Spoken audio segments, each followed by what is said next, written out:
स्कंद पुराण रेवाखंड। राजा युधिष्ठिर के पूछने पर मार्कंड जी द्वारा पूर्व की तपस्या से नर्मदा जी के मत्स्यलोक में आगमन का वर्णन। तपोवन में एक समय महातेजस्वी मार्कंड मुनि तीर्थ यात्रा का फल पाकर नर्मदा तट पर बैठे थे। उनका दर्शन करने के लिए बहुत से ऋषि मुनि आए थे, महर्षि आए थे। पुलस्त्य, वशिष्ठ, पुलह, क्रतु, भग, अत्रि, मरीच, भारद्वाज, काश्यप, मनु, अंगिरा, शातातप और पराशय, आपस्तम्भ, शंभकाव्य, शुक्राचार्य, कात्यायन मुनि, गौतम, शंख, लिखित, दक्ष, कात्यायन, जामदग्नि, याज्ञवल्क्य, ऋषि श्रृंग, विभाडंग, गर्क, शौनक, दाभल्य, व्यास, उदालक, शुक, नारद, पर्वत, दुर्वासा, उग्र तापस, शाकल्य, गालव, जाबाली, मृदगल और कौशिक, कुलोत्पन्न, विश्वामित्र आदि देव सम्मानित श्री तथा धर्म, शांतानंद और वैशपायन, वैष्णव, शाकलायन, वार्धक्य, जुहुतीय, आवसु, भूमंडल निवासी, महात्मा, बाल्यखिल्य आदि भी वहां उपस्थित हुए। उस समय तीर्थ यात्रा का फल सुनकर धर्मपुत्र युधिष्ठिर, वेदवेत्ता और ज्ञानी ब्रह्मा अपनी प्रिय द्रौपदी तथा साथ नर्मदा तर मार्कंड मुनि के आश्रम पर आए। वहां पहुंचकर उन्होंने भाइयों समेत 3 बार मुनि परिक्रमा की और साष्टांग प्रणाम करके बैठ गए। राजा को बैठा देख महामुनि मार्कंडेय बोले, नपुश्रेष्ठ, भाइयों और ब्राह्मणों के साथ कुशल तो हो न? युधिष्ठिर ने हंसकर कहा, मुने आपके चरणाविंद दर्शन पाकर कृतकृत्य हो गया।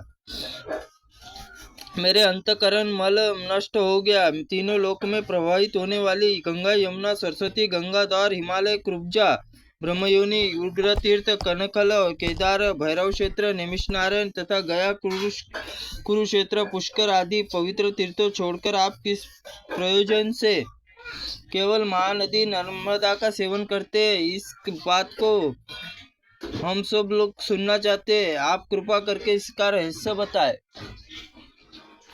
मार्कंड जी बोले, राजन, पूर्व काल में चंद्रवंश पुरुरा नामक एक विख्यात एक चक्रवर्ती राजा थे। स्वर्गलोक शासन करने वाले इंद्र की भांति समुची पुत्री का पालन करते थे। एक समय राज्यसभा में नपुश्रेष्ठ बूढ़े बूढ़े ब्राह्मणों को, विप्रों को, पाप पुरोहित मनुष्यों को उपाय किसी प्रकार कर्मों आदि बिना किए स्वर्गलोक प्राप्त हो सकते थे, यह बताइए। ब्राह्मणों ने कहा, महाराज, नर्मदा नदी में संपूर्ण लोगों को पवित्र करने वाली, संपूर्ण विश्व का पाप हरण करने में समर्थ है। उसमें स्वर्ग लोग इस पृथ्वी पर उतारे हैं और उसमें मन में विश्वास रखने वाले ब्राह्मणों का वचन सुनकर राजा पुरुरा ने कंद, मल, फूल, शाक और जल का आहार निर्मित अनंतकरण महादेव जी की आराधना की। तब महादेव जी ने प्रसन्न होकर कहा, बेटा, वर मांगो, मैं तुम्हारी इच्छा के अनुसार वर प्रदान करूंगा। पुरुरा बोले, महादेव, आप समस्त लोगों के हित के नर्मदा के नदी के पृथ्वी पर उतारे 1,00,000 योजन विशाल जम्बूदूर निराधार हो रहा है। न देवता तुप्त होते, न पितर, न मनुष्य तुप्ति होती है। महादेव जी ने कहा, राजन, तुम अच्छा वस्तु याचना करते हो। ऐसा वर देवताओं के लिए दुर्लभ है। नर्मदा को छोड़कर कोई दूसरा वर मांगो, मैं दूंगा।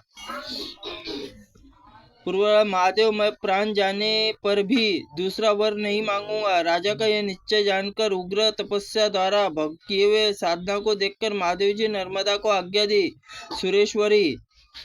सुरेश्वरी, तुम पृथ्वी पर उतरो और पूर्वरा की तपस्या का फल मृत्युलोक के हित का साधन करो। नर्मदा ने कहा, महेश्वर, मैं बिना किसी त्रुटिपूर्ण वाक्य के लिए भगवंत आप हमें क्षमा करे। ओम नमः शिवाय नमः। ओम स्कंद पुराणाय नमः।